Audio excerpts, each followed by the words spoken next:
Aujourd'hui, l'équipe 1 évolue en Division 1. C'est le deuxième échelon de hockey sur glace français, derrière la Ligue Magnus.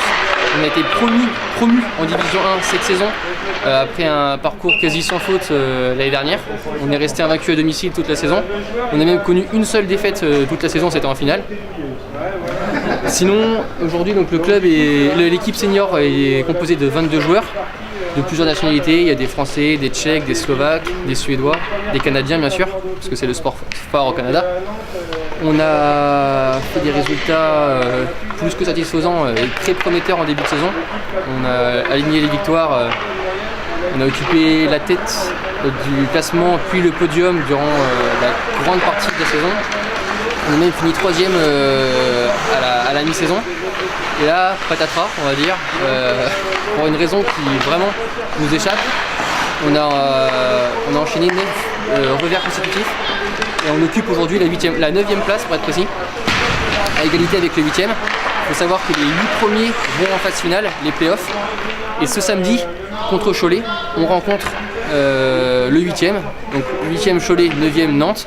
Donc 1, il y a de l'enjeu, 2, il y a de la rivalité historique et territoriale. Donc c'est un match capital pour les Corsaires, à plus d'un titre. Les supporters le savent bien et nous le rendent bien parce que ça fait plus d'une semaine, ça fait presque même 2 semaines que la patinoire est à guichet fermé. Donc c'est déjà une première victoire pour nous. Et même au-delà de ça, c'est une première victoire pour Cholet. Pourquoi ? Parce que c'est un fantastique focus sur le hockey français, sur le hockey des Pays de la Loire en général. Bien entendu, on essaie d'être encore plus compétitif en dehors de la glace que sur la glace.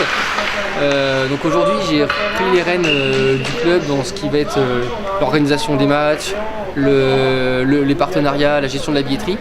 Ce que faisait anciennement Philippe Ranger, qui était un ancien joueur du club et qui a su développer d'une manière vraiment très importante les Corsaires de Nantes. On a aujourd'hui près de 70 partenaires.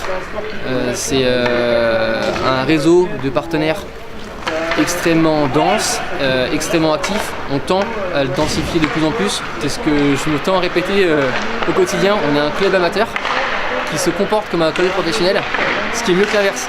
Un club professionnel qui se comporte comme un club amateur, il y en a plus d'un, croyez-moi.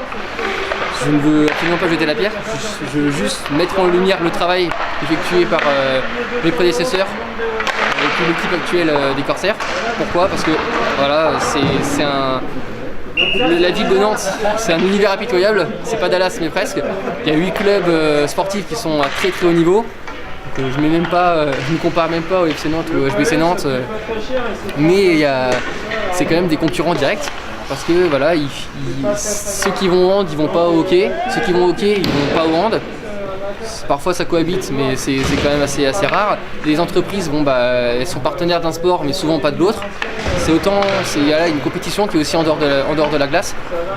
Et nous, on essaie de faire notre petite place dans le paysage nantais, avec pourquoi pas dans les prochaines saisons une croissance accélérée avec une montée à l'échelon supérieur, on va dire d'ici 2018.